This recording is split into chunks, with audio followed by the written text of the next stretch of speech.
Seringkali orang memanipulasi iman. Saya beriman, tahun ini saya punya mobil. Itu bukan iman, itu keinginan.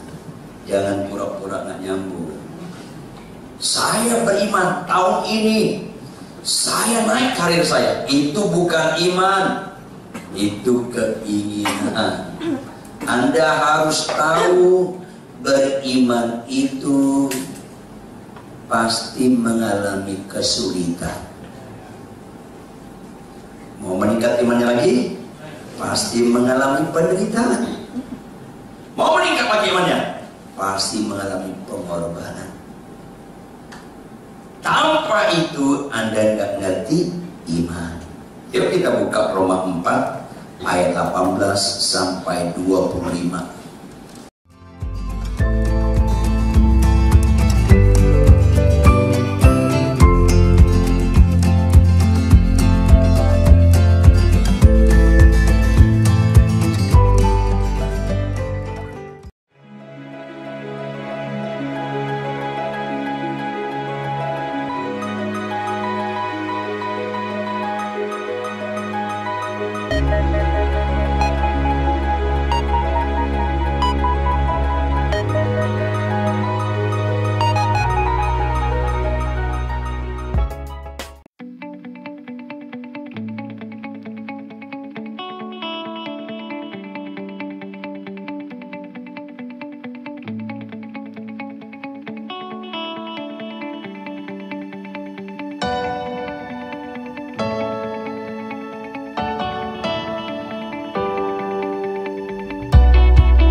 Kepada saya tentang peningkatan. Saya nggak tahu peningkatan apa, cuman katanya peningkatan begitu ya. Gereja ini tema tahunnya tentang peningkatan begitu. Saya lebih senang bicara peningkatan iman. Saudara yang kekasih, seringkali orang nggak ngerti iman. Saya tanya Anda, iman itu timbul dari mana? Jangan sepotong, nanti ada sesaat. Iman itu timbul dari mana? Yes, bukan pendengaran terhadap perasaan, bukan pendengaran terhadap keinginan, bukan pendengaran terhadap kesukaan. Kalau Anda berani, maka Anda berani mengkritisi. Seringkali orang memanipulasi iman. Saya beriman, tahun ini saya punya mobil. Itu bukan iman, itu keinginan. Jangan pura-pura nggak nyambung. Saya beriman, tahun ini saya naik karir saya. Itu bukan iman, itu keinginan. Anda harus tahu, beriman itu pasti mengalami kesulitan. Mau meningkat imannya lagi, pasti mengalami penderitaan. Mau meningkat lagi imannya, pasti mengalami pengorbanan. Tanpa itu Anda nggak ngerti iman. Yuk kita buka Roma 4 ayat 18 sampai 25. Ayat 18 sampai 25. Saya ajak kita membacanya bergantian. Anda harus berani beriman yang tulus, yang jujur berdasarkan Alkitab. Roma pasal berapa saudara? 4 ayat berapa? 18 sampai 25. Kalau boleh saya rindu setiap Anda mau ibadah bawa Alkitab plus buku catatan. Hanya nggak rela. Kita gampang sekali lupa firman, apalagi kalau nggak mencatat. Saya mulai, sebab sekalipun tidak ada dasar untuk berharap, namun Abraham berharap juga dan percaya bahwa ia akan menjadi bapa banyak bangsa menurut yang telah difirmankan, demikianlah banyaknya nanti keturunanmu. Lanjut.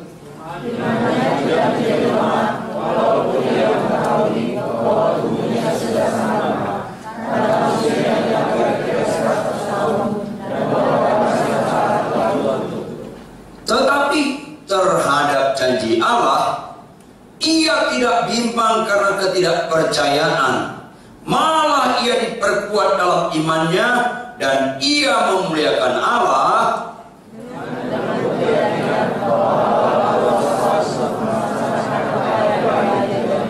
Karena itu hal ini diperhitungkan kepadanya sebagai kebenaran.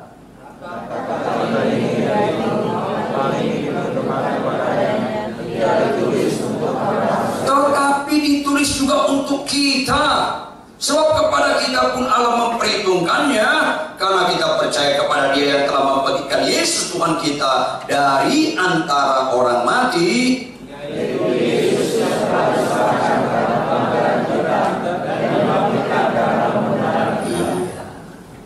Siapa yang boleh menggunakan istilah Bapak beriman?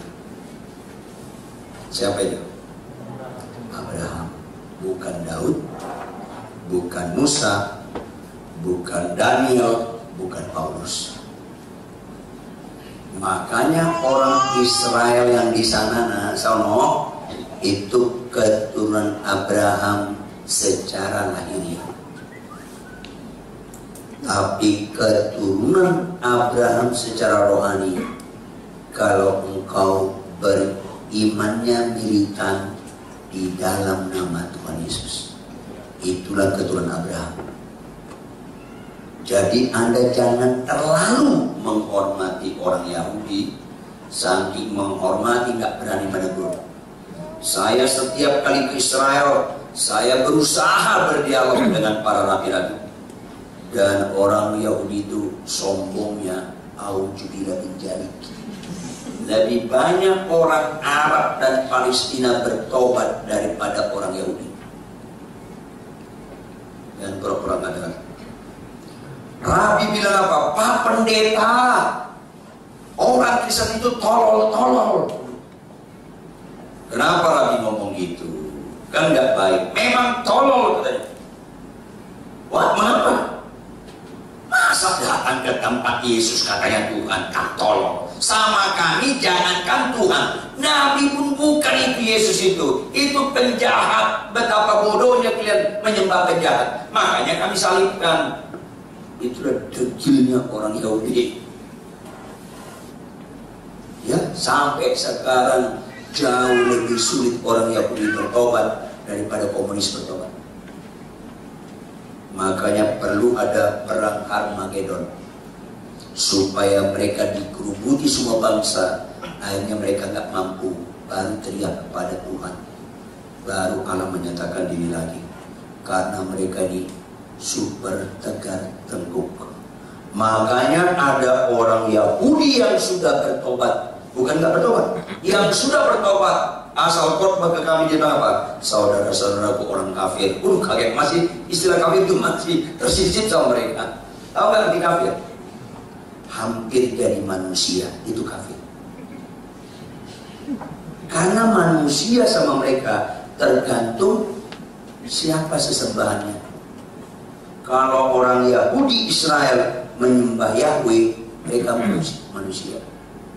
Orang Kristen belum manusia. Karena menyembah tetangga kami, katanya, anak si Ucup, Yesus namanya, itu belum manusia. Apalagi Buddha Hindu, sama mereka lebih rendah. Makanya kalau Anda ke Papua, menabrak anak Papua, Anda tahu kursnya anak Papua? Harganya 40 ekor babi. Satu anak Papua lu tabrak, ganti 40 ekor babi. Karena kurs nyawa anak itu 40 ekor babi. Itulah yang diperlakukan oleh Israel. Satu orang Israel dibunuh, 200 orang Palestina harus mati. Karena kursnya lebih jelek daripada babi. Itu sama mereka. Sadis, sombong sekali mereka. Jadi jangan bunuh orang Israel. Yang ngebunuh pasti lebih banyak mati. Makanya ketika FPI taruh tanda tangan darah, mau diputus kumpul dana. Saya bilang, saya mau kumpulkan dana supaya lu pergi ke sana. Bila pulang 10 juta supaya habis lu sana. Orang Israel lucu-lucu sendiri. FPI melawan Israel turut berduka cita. Jangan terlalu sempurna lah bodohnya. Kalau lawan Israel, lunggu sang lawan Israel, lewat lawan medannya aja udah susah loh.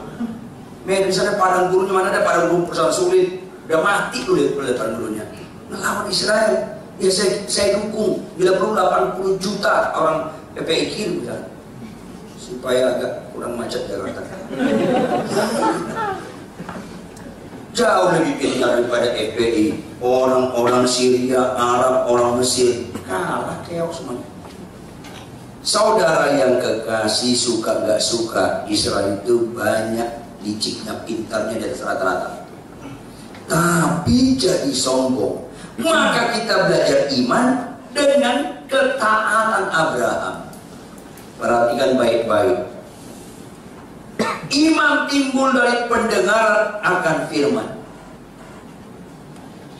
Bobotnya apa? Timbul. Bobotnya apa, ulangi? Timbul. Kalau timbul itu belum beriman, masih awal iman. Firman apa yang diberitakan Allah kepada Abraham? Abraham, kau akan punya keturunan sebanyak bintang di langit, sebanyak pasir di pinggir lautan. Beriman gak Abraham? Beriman. Langsung maaf, langsung bunting gak secara? Enggak. Kalau Abraham umur 30, Sarah umur 20, perbedaan mereka 10 tahunan something. 30, istrinya 20. Kalau perempuan umur 20 menikah, masih ada dasar berharap hamil gak? Masih. Hamil gak Sarah? Enggak. Abraham umur 40, Sarah umur 30. Perempuan umur 30 masih ada dasar untuk berharap hamil gak? Masih. Hamil gak Sarah? Enggak.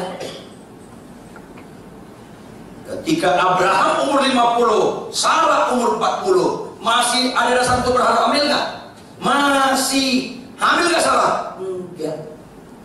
Ayo dong, belajar jujur beriman lah. Ketika Abraham umur 60, Sarah umur 50, perempuan umur 50, masih ada dasar berharap hamil gak? Tipis. Tipis sekali. Hamil gak Sarah? Enggak. Ketika Abraham umur 70, Sarah umur berapa? 60. Ada dasar berharap hamil gak? Enggak.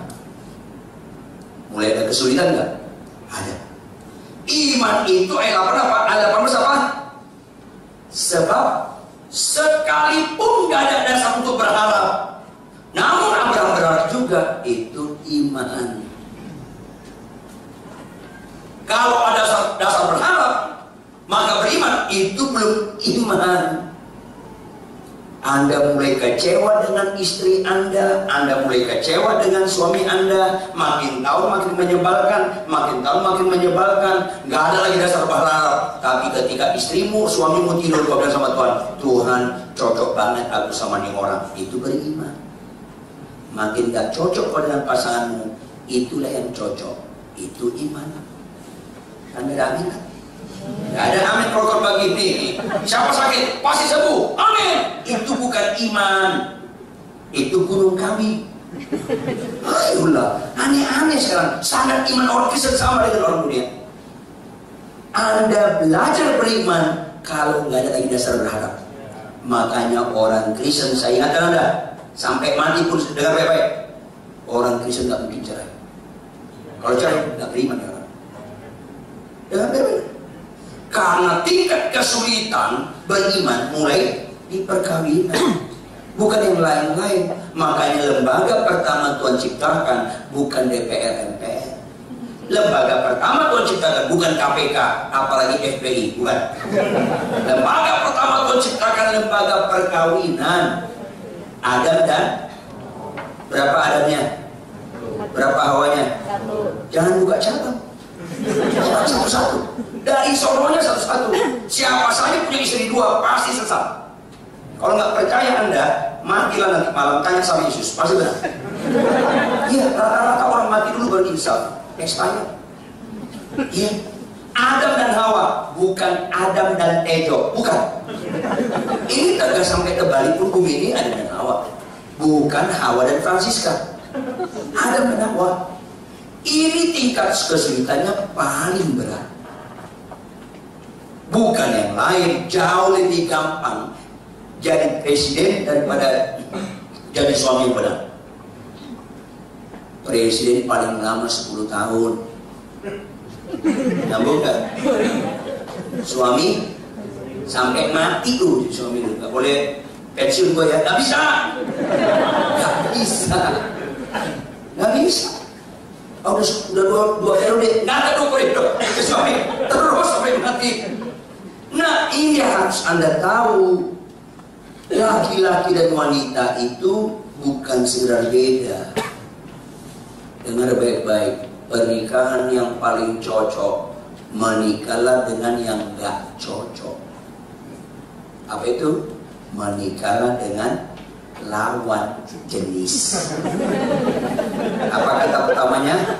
Lawan. Jadi laki-laki dan perempuan bukan beda, tapi lawan. Sudut pandang pria dan wanita itu sangat beda. Perempuan tanpa sadar, wanita dengar baik-baik. Perempuan tanpa sadar punya moto, tanpa sadar loh. Kebangetan loh kalau sadar loh. Tanpa sadar perempuan punya moto, kalau bisa dipersulit kenapa harus dipermudah? Itu perempuan. Itu perempuan. Makanya perempuan itu kayak mie, ruwet. Itu perempuan ruwet. Masalah 5 dia bilang 10. Itu wanita. Laki-laki gagah kayak kerupuk, kena air kuncup air. Itu laki-laki. Laki-laki badannya aja gede, padahal paling lemah laki-laki daripada perempuan. Makanya perempuan penolong sepadan, yang ditolong si laki-laki. Allah bilang sama Adam, kau bekerja keras untuk mencari nafkah. Perempuan apa? Kau melahirkan. Itu padanannya. Begitu laki-laki stroke, perempuan bisa kerja nggak? Bisa. Begitu perempuan mandul, pria bisa hamil nggak? Nggak bisa. Makanya perempuan itu penolong. Dan saya kasih tahu Anda, paling ideal lebih dahulu mati suami daripada istri.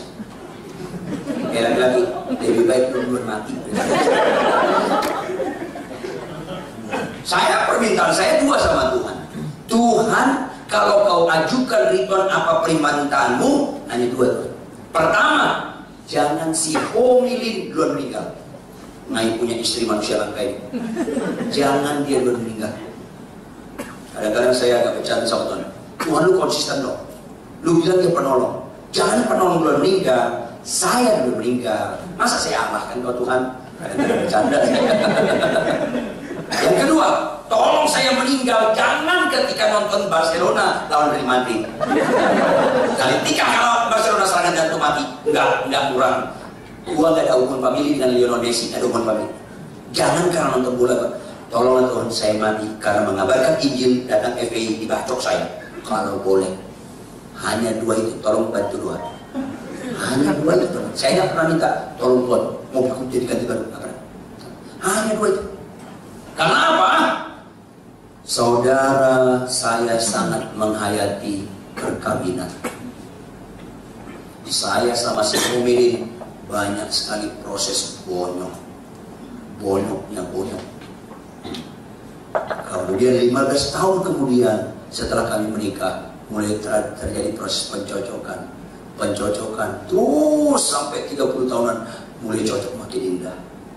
Waduh, saya bilang ketika istri saya tidur, Tuhan jangan dilun mati, ini manusia langka Tuhan, tolong lestarikan Tuhan. Itu doa saya. Istri saya doa apa? Papa enak apa? Kalau gua meninggal, Papa menikah. Saya bilang, tutup mulutmu, enak ngomong.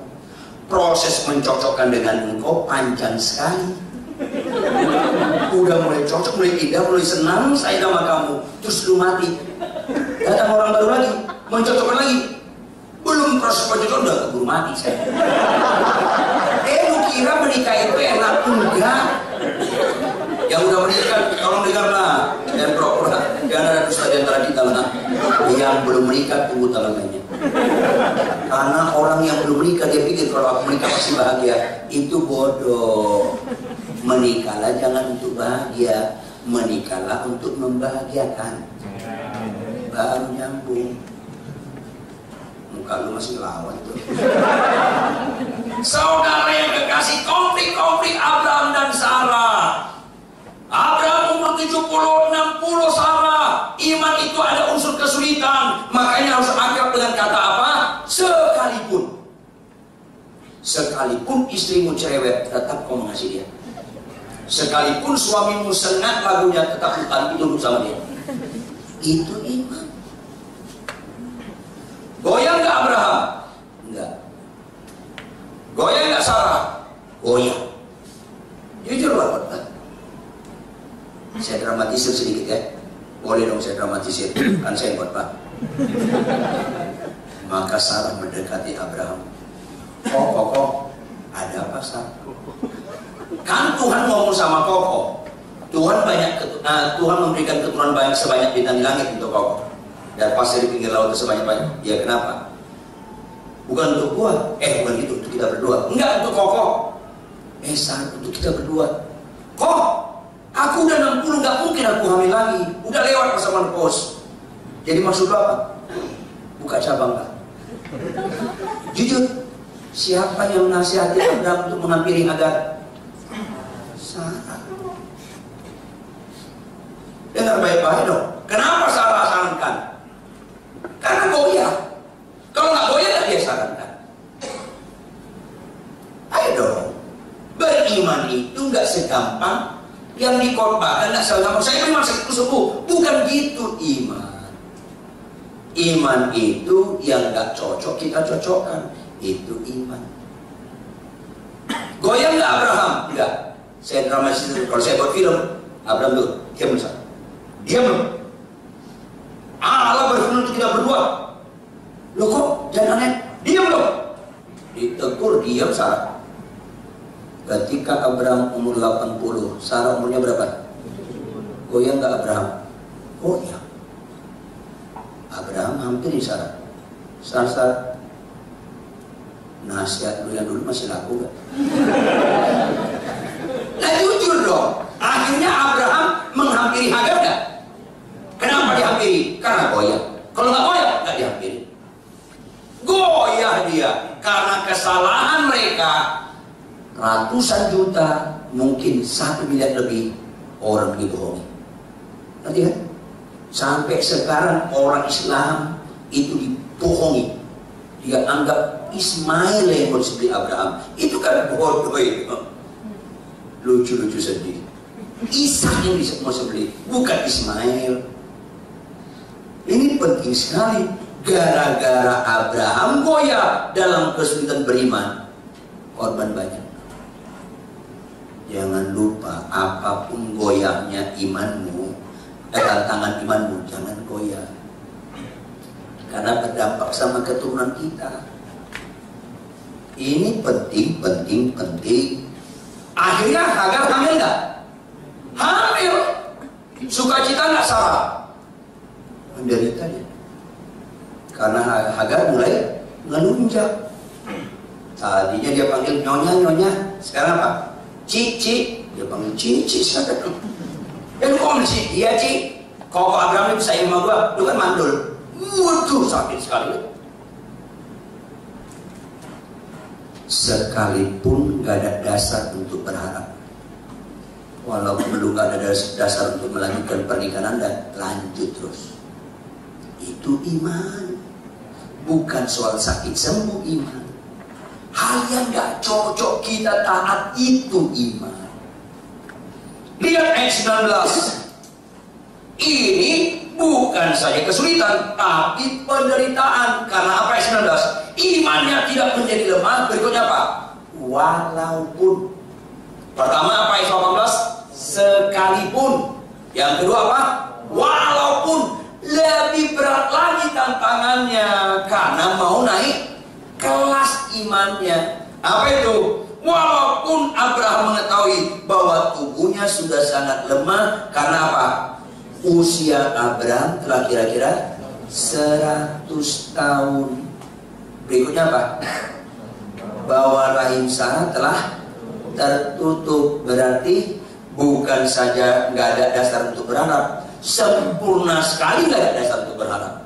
Karena ayat 18, pada Abraham nggak ada dasar, pada Sarah nggak ada dasar berharap.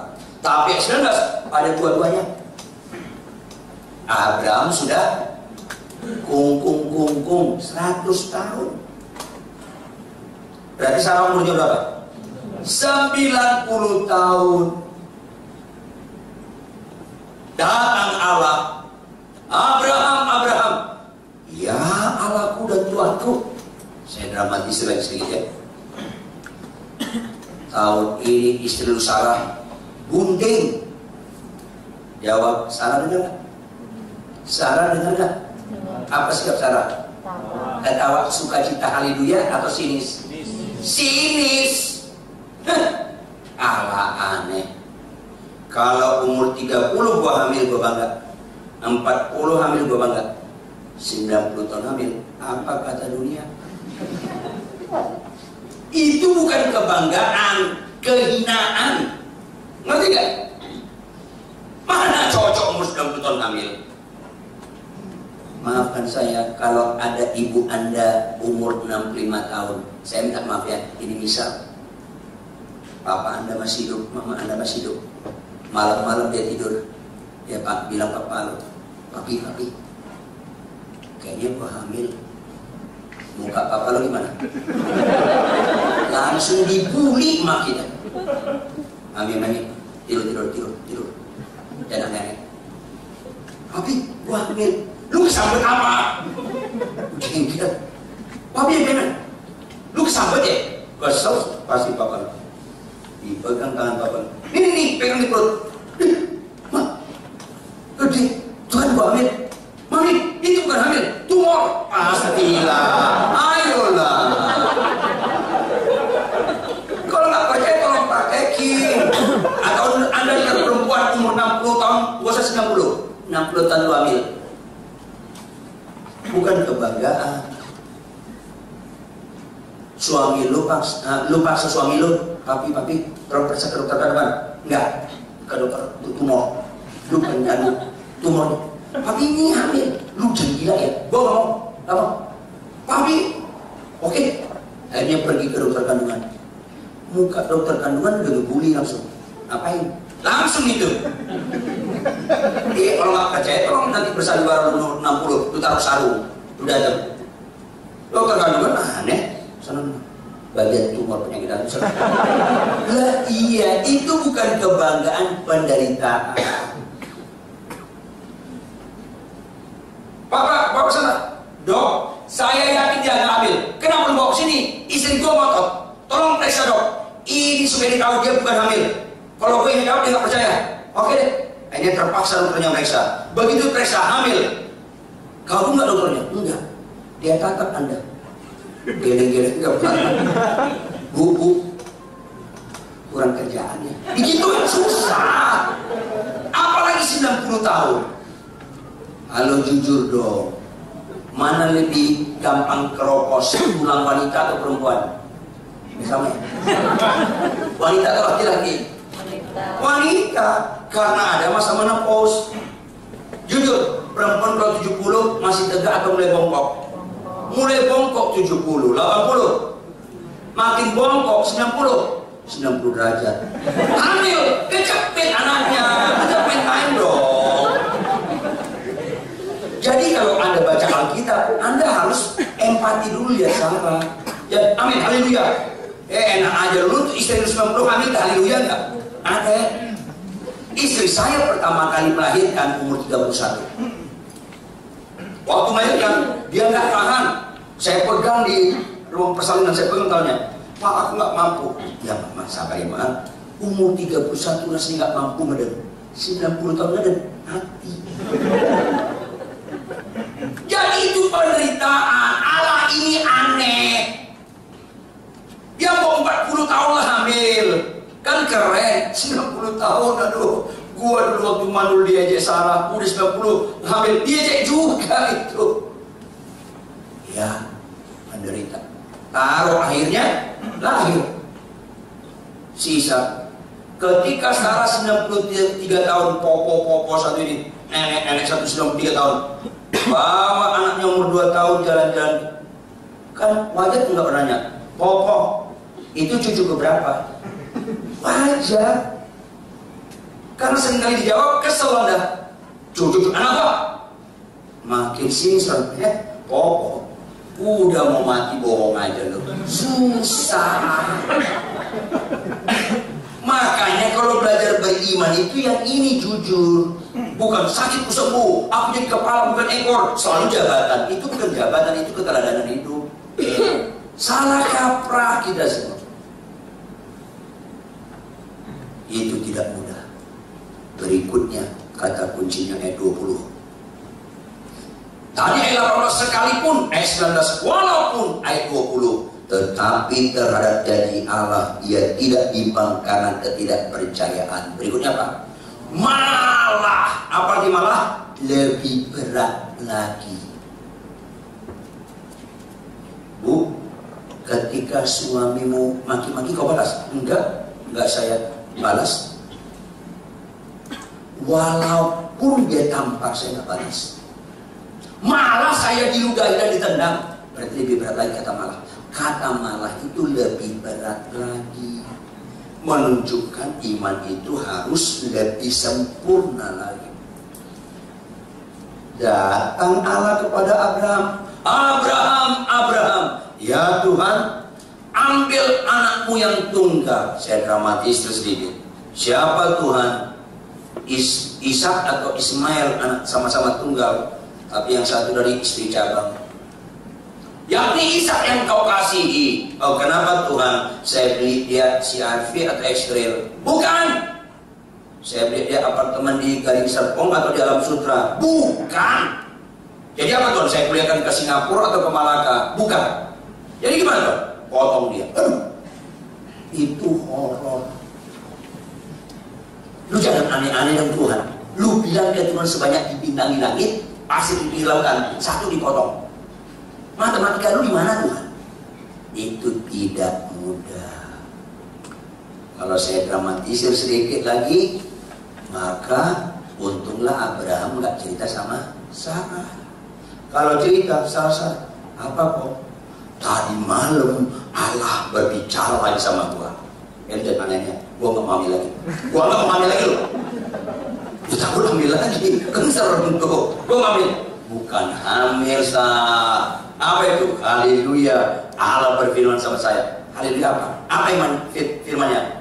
Anak kita yuk kita potong. Lu langkai mayat gua. Gua umur 90 tahun guntingin dia lu suruh potong. Gila lu. Kalau nggak percaya praktekin nanti. Ya nggak bawa istri pulang. Haleluya mami, aku dengar firman. Apa itu papi? Anak kita 2 pilih salah satu kita potong. Lu gila nih. Itu sampai apa? Halo, ayo dong. Anak saya 2, si Asa yang Huta Barat dengan si Amo yang Huta Barat. Kalau Tuhan bilang sama saya, Ridwan anak lu kan 2, ya Tuhan berapa? Besok pagi ambil salah satu dari Bandung. Ya kenapa Tuhan? Malam-malam jam 12 malam bawa ke pelatihan Pondok Indah. Potong dia bagiku. Langsung sudah nggak mau. Lo potong? Nggak mau. Pasti sedang nggak mau. Makanya suara itu nggak pernah datang ke saya. Sama Lungkis. Ridwan Huta Barat tidak pernah jadi bapak orang beriman. Cucunya beriman saya. Bukan bapak, Lungkis bapak. Potong anak itu. Halo, kok malah jujur walaupun nggak disukai. Tapi itulah iman. Orang seringkali nggak ngerti iman. Saudara, iman itu taat penuh apa kata Tuhan. Itu iman. Yang paling taat menghadapi tingkat kesulitan yang tinggi, Yesus dalam kemanusiaannya itu paling tinggi. Dia menanggalkan kealahannya. Dia manusia seperti kita. Yang paling sulit dihadapi dia apa? Bukan dipaku fisik menderita, itu sulit. Tapi itu bukan paling sulit. Murid-muridnya meninggalkan dia, ciptaannya menyalibkan dia, itu sulit. Tapi bukan itu paling sulit. Yang paling sulit diutarakannya di kayu salib. Apa itu? Eloi, Eloi, lama sabatani. Itu paling sulit. Kita setia supaya kita bersekutu dengan Allah. Yesus setia supaya pisah dengan Allah. Itu mengerikan sekali. Allahku, Allahku, kenapa kau tinggalkan aku? Karena dia setia memikul dosa kita.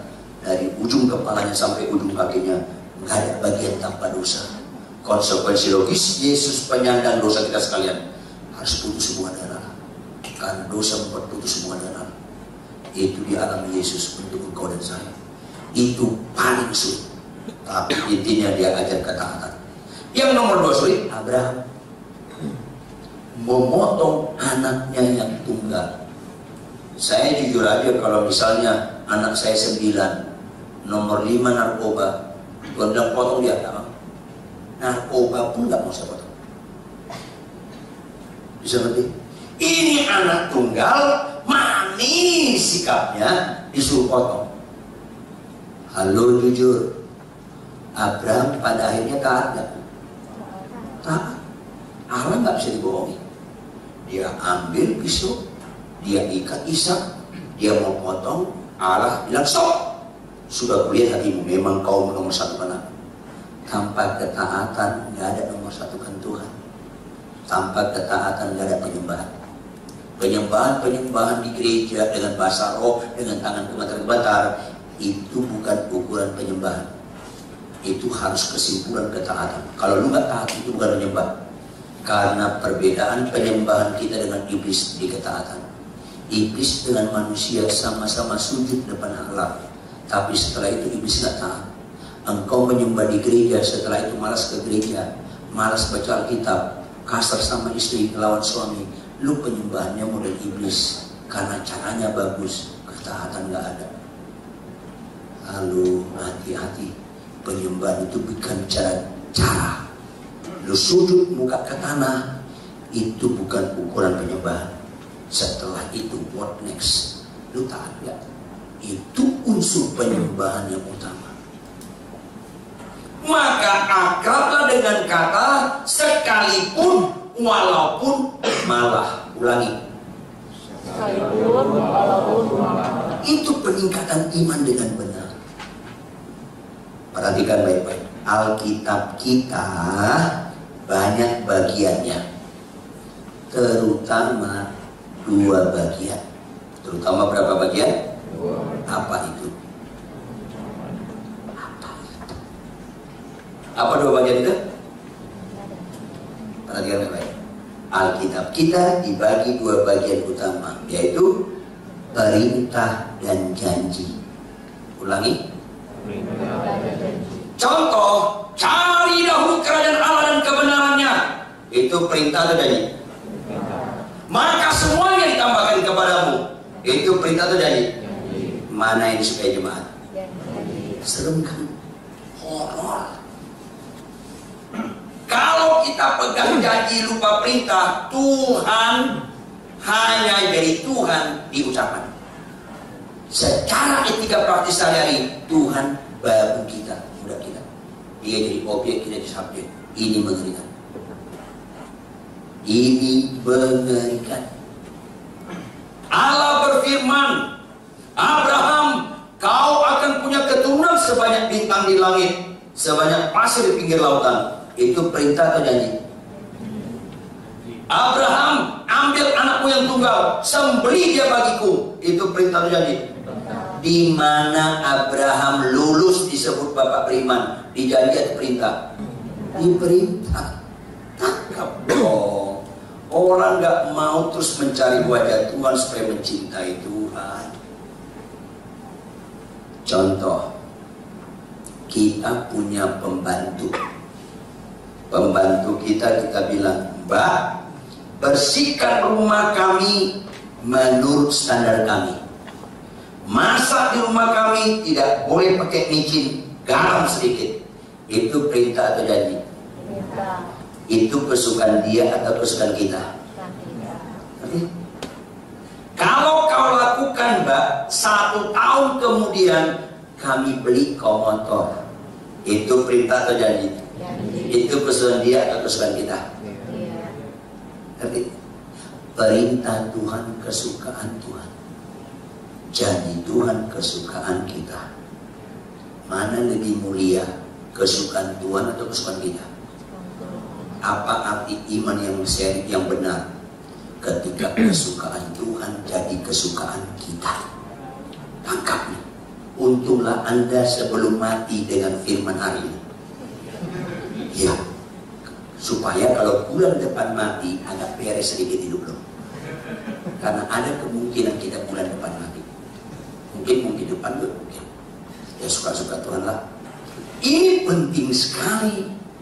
Perhatikan, apa jadinya pembantu kita pegang janji kita, lupa perintah kita. Kesukaan kita terganggu. Itu yang terjadi di gereja. Perintah Tuhan baca Alkitab tiap hari, jemaat malas baca Alkitab. Tapi pegang janji Tuhan. Kau berjanji menyertaiku kemana pun aku berada. Hebat gak keren tulisannya? Orang pembantu kita pegang janji kita, lupa perintah kita. Akhirnya rumah kita jual. Akhirnya dia masak pakai micin garam ukuran umum. Terganggu kita kesukaan kita. Saking dia pegang janji kita, saya ulangi, saking dia pegang janji kita, dia karang lagu tentang janji kita. Kan itu sekarang gereja-gereja kan? Bapak Ibu 1 tahun beli motor, Bapak Ibu 1 tahun beli motor. Dia nyanyi di kamar tidur, dia nyanyi di kamar mandi, dia nyanyi di dapur. Nyanyian dia ini mengenakkan telinga kita atau menyakiti telinga kita? Jawab dong. Itulah jahatnya jemaat dan gereja. Malas baca Alkitab, kasar sama istri, melawan suami, nggak tertib di lalu lintas, suka buka situs porno, nyanyi.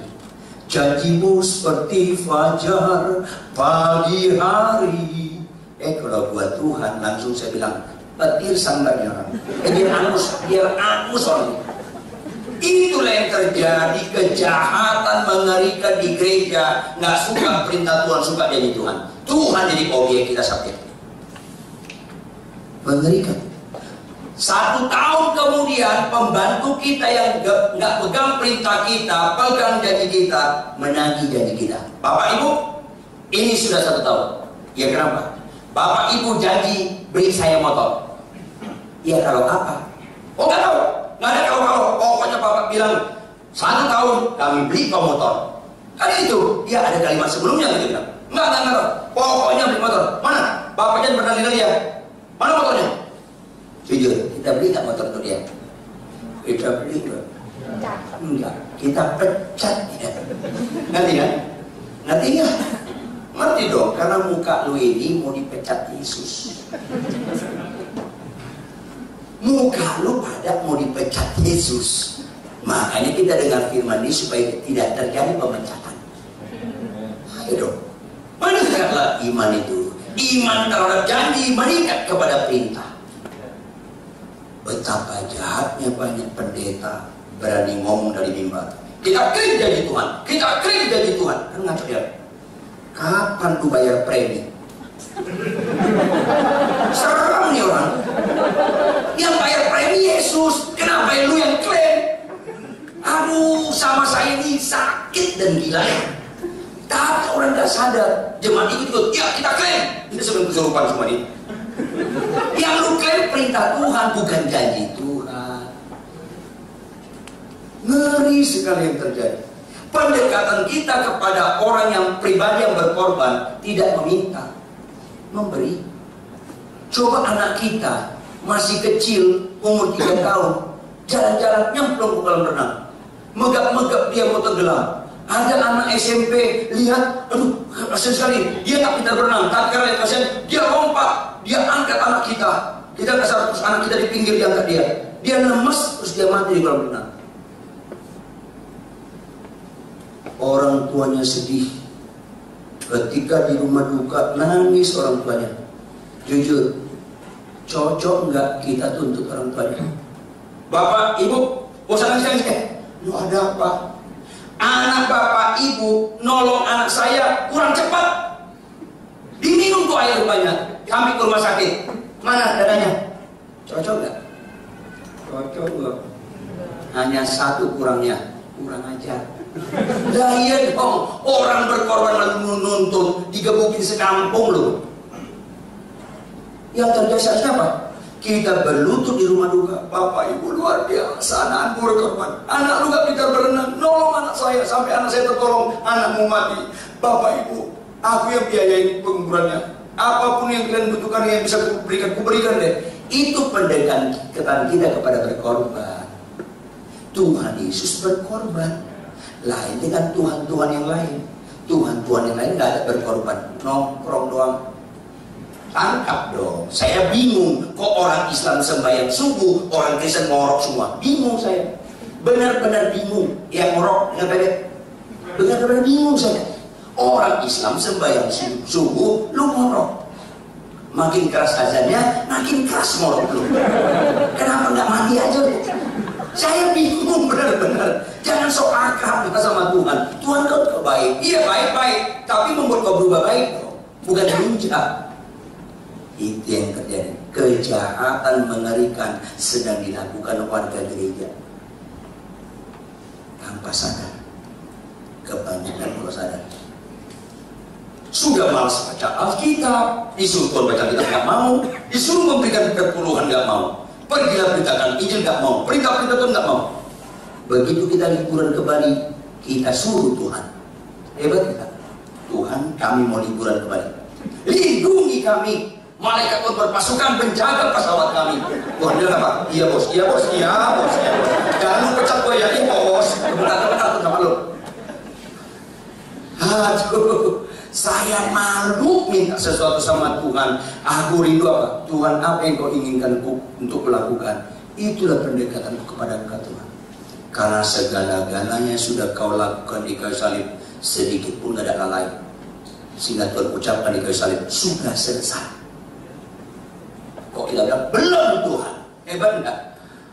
Kita maunya nyarikan Yesus 2 kali, tidak perlu 3 kali. Kita ambil kali langsung, kita lempar ke surga. Turun lu Yesus. Gua salib kali dulu 2 kali. Kan itu tambah sadari. Seolah-olah dia belum selesai. Ini mengerikan.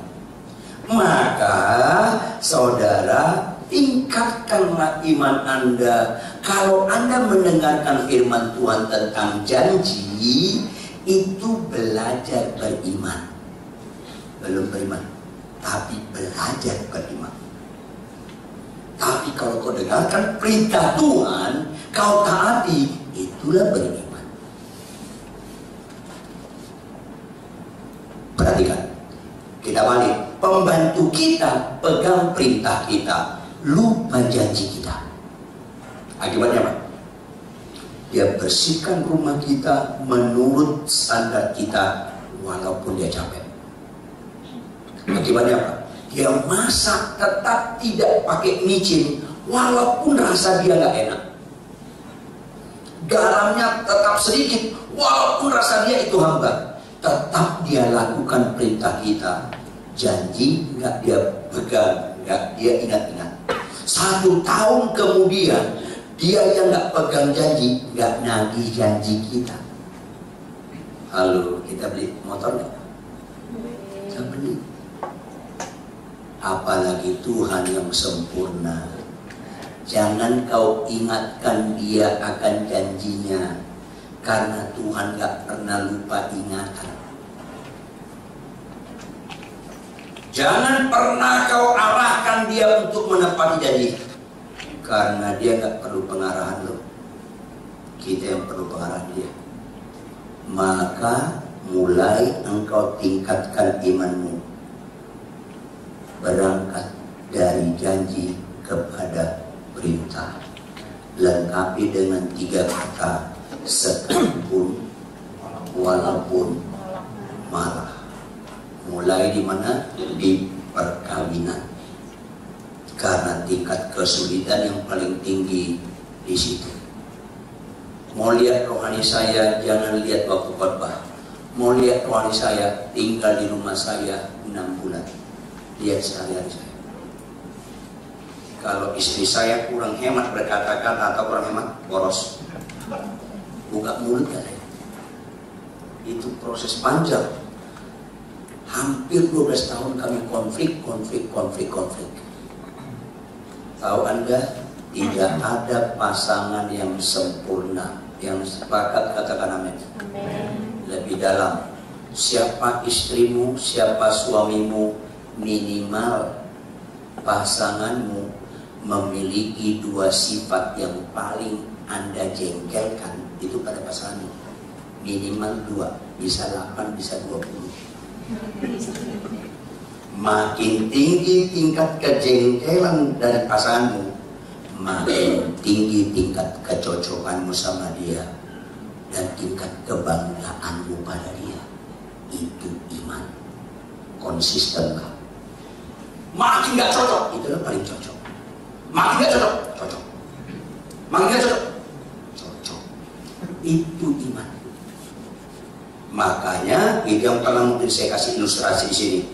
Ada 2 ibu. Ada berapa ibu? Anak mereka sama-sama sekolah di Smart BPK Penabur. Anak mereka lulus dua-duanya. Dua-duanya cari kuliah. Anak ibu A tembus kuliah di Harvard University. Pernah Harvard? Aduh, gampang nggak masuknya? Susah. Gampang nggak kuliahnya? Susah. Gampang nggak lulusnya? Serba susah.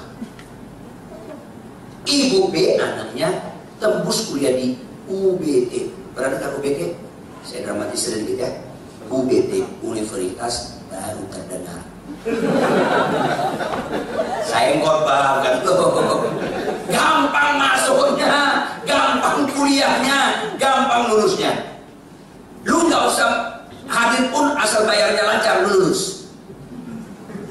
Jujur, ibu yang mana yang bangga terhadap anaknya? Jawab dong. Ya, konsisten dong. Bu, anak ibu kuliah di mana? Di Harvard dong. Benar di Harvard. Wih, bangga. Ibu yang satu minder. Kalau ibu, anak ibu kuliah di mana? Mana? Yang jelas bu, kurang jelas. Bedek lu. Minder dia. Ngerti? Lu makin sulit sama istri lu, makin sulit sama suami lu, makin bangga Tuhan. Karena lu lagi kuliah di mana? Cerdas lu.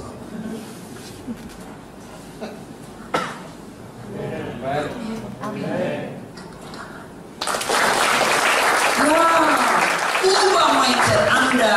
Makin gak cocok dengan istrimu, makin gak cocok dengan suamimu, ucapkanlah kata-kata sangkal diri, jangan bela diri. Ketika istrimu tidur, suamimu tidur sama Tuhan, cocok banget aku sama orang, cocok sekali. Walaupun ada unsur sangkal diri, penderitaan dan pengorbanan, cocok sekali. Gak usah ketawa, amin gitulah. Lu ketawanya kayaknya ngelawan. Kayak ngelawan, susah. Sekalipun, walaupun malah. Istri saya si pemilih 2 kekurangan istrinya. Menurut saya, satu apa? Super sangat bersisa. Itu si pemilih.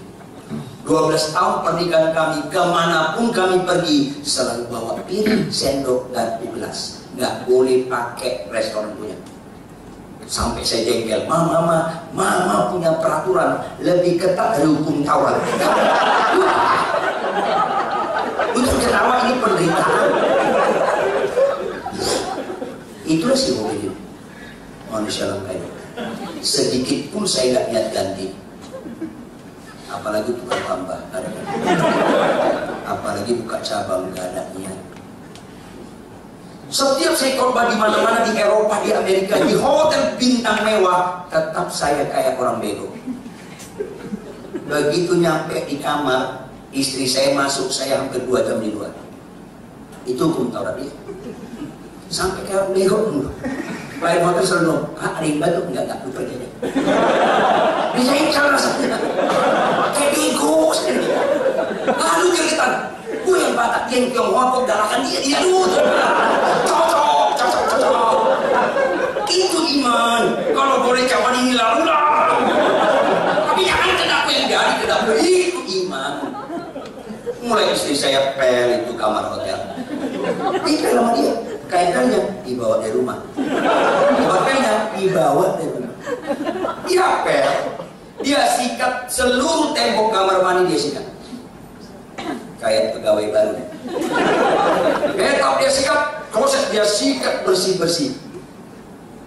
Kalau waktu sama saya, papa, kelamaan aku dengan dong, saya kena sampai. Ini rasanya udah gergetan mau meledak. Kalau film kartun udah keluar asap bersih. Ini itulah istri saya. Setelah hampir 2 jam, papa, masukin koper A. Kita masukin koper A. Saya keluar lagi. Maka mulai dia copot spray, sarung bantal, anduk dikeluarkan. Nggak boleh pakai spray hotel, entah bintang 7 atau bintang apapun nggak tahu. Nggak boleh pakai anduk hotel. Itu tak udah seorang sama dia. Cocok sekali. Baru kemudian dibuka koper pertama, keluarkan spray dari rumah, sarung bantal dari rumah, anduk dari rumah. Cocok sekali. Bertahun-tahun, 12 tahun. Tapi itu proses yang luar biasa bicara iman. Sekalipun istriku cerewet, perintah Tuhan, hai suami kasihlah istrimu, gak bisa berubah. Hebat sekali cerewet istri kita bisa berubah firman. Berbobot banget cerewet itu. Bisa. Sekalipun istri bapak cerewet, sekali itu. Yang kedua, istri saya sangat perfeksionis, jadi super lambat. Saya beberapa kali pelayanan di luar kota, saya minta dia nyusul. Karena kalau nginap, saya minta dia harus nemenin saya. Tapi seringkali, aku bilang apa? Aku bersihin rumah karena dia punya hukum Taurat, rumah harus bersih. Saya telepon, mana di mana? Di bandara Pak. Di mana? Bilang, oke. Berapa lama lagi pesawatnya? Lebih kurang 1,5 jam lagi Pak. Oke. 1 jam lagi telepon. Supaya saya putus ada jemput di Ngurah Rai. Tolong Mas, iya Pak, iya Pak. Mas 1 jam lagi tolong telepon. Iya Pak, iya Pak. Papa nggak percayaan, bukan nggak percaya. Gua cinta banget sama lu. Cocok. Anda katanya 1 jam kemudian dia nggak telepon. Cocok. Saya telepon nggak diangkat. Saya telepon nggak diangkat. Saya telepon nggak. 1 jam 55 menit diangkat. Pak, aku ditinggalin pesawat. Cocok. Lestarikan dia Tuhan. Haleluya. Itu iman. Makin gak cocok. Cocok. Sangkal diri cool sekali. Itu iman. Dan itu kejadian bukan 2-3 kali. Beberapa kali. Pak, aku dipanggil pas boarding, aku pergi. Tiba-tiba aku lihat ada toilet. Aku mau ke toilet. Ah, udah lama. Kalau ke toilet udah lama. Dia ke toilet, dia keluarkan alkohol. Itu panjang ceritanya. Dari Sabang sampai ke Merauke, udah panjang. Ya udah pasti pesawat lari lah. Lu bukan ditinggalin pesawat, lu yang tinggalin pesawat. Gak mungkin pilot bilang sabar para penumpang, ibu pemilik lagi bersih. Ya gak mungkin. Aduh, cocok. Ayo, jangan bicara iman soal sakit sembuh. Soal iman itu makin gak cocok. Tidak ada gereja sempurna. Apapun kekurangan gereja ini, lu jangan pindah-pindah gereja. Setia di gereja ini. Jangan pindah-pindah. Saya kasih tahu dah, kalau lu pindah-pindah, pusat lu diri lu, bukan Tuhan Yesus. Jangan pura-pura dengan korbannya. Walaupun lu gak suka sama gue, gak penting sama gue. Setia lu di gereja. Walaupun gembala lu ada kekurangan, jangan lu bandingkan gembala lu dengan orang lain. Itu bodoh. Lu setia sama gembala lu, itu iman. Oh, Pak Rikon gedenya mana? Kenapa? Aku gak cocok sama gembala lu.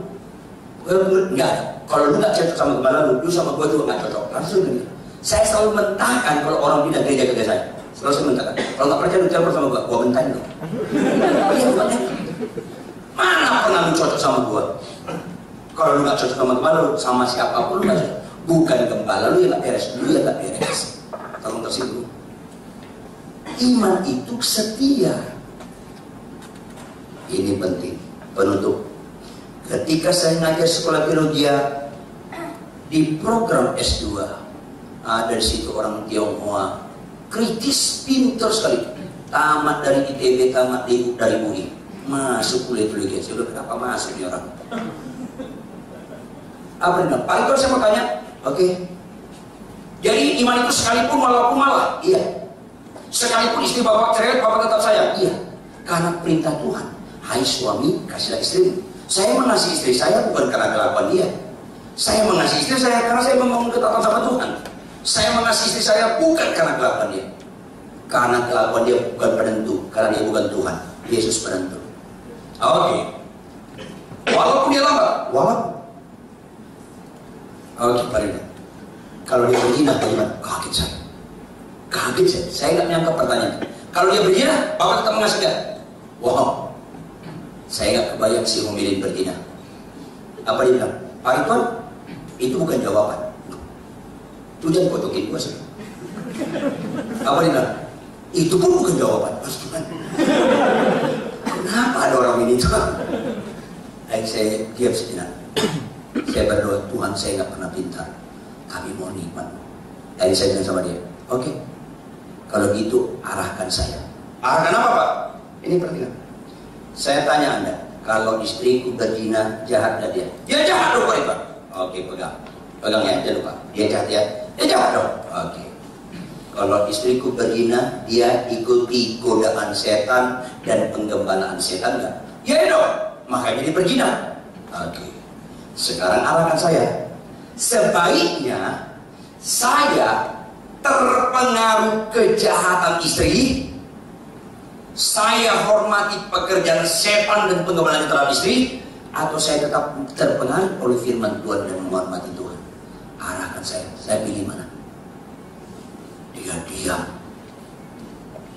Langsung dia berdiri, dia tarik ke dirinya langsung. Jadi Pak Ridwan, kalau istriku berzina, aku tetap mengasihi dia? Iya.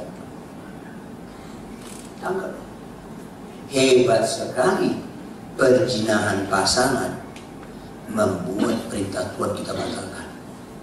Sempurna sekali pekerjaan setan dalam rumah tangga kita kalau itu. Jangan pengaruh setan sama pasangan, kita ikuti pengaruhnya.